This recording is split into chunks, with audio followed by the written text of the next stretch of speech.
experience time as passing with a special moment that we call now. Now you're watching this video. Half an hour ago, you were doing something else.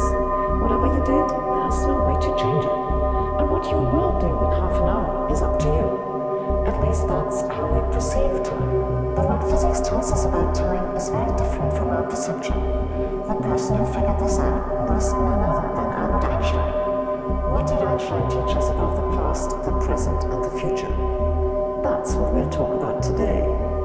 He noticed that Maxwell's equations of electrodynamics make much more sense if one treats time as a dimension, not as a parameter. Just like a ball doesn't change if you rotate one direction of space into another, Maxwell's equations don't change if you rotate one direction of space into time.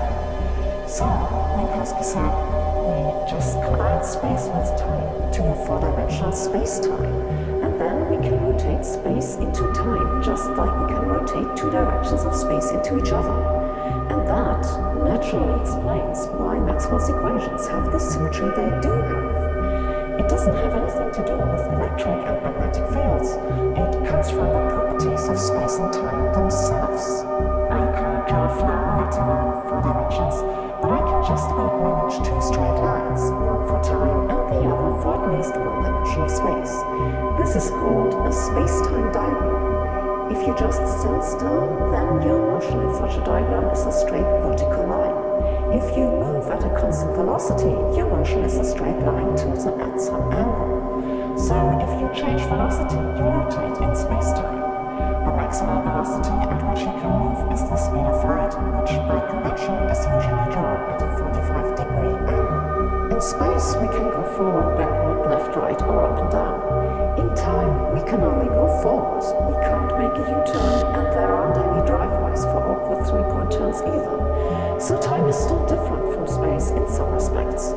But now that time is also dimension, it's clear that it's just a label for coordinates. There's nothing universal about it. There are many ways to put labels on a two-dimensional space, because you can choose your axes as you want. The same is the case now in space-time.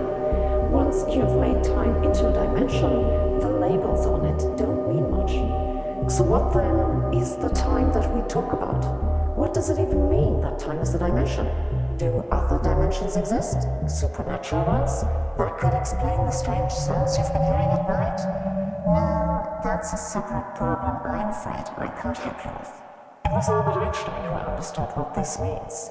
If we also want to understand that, we need four assumptions.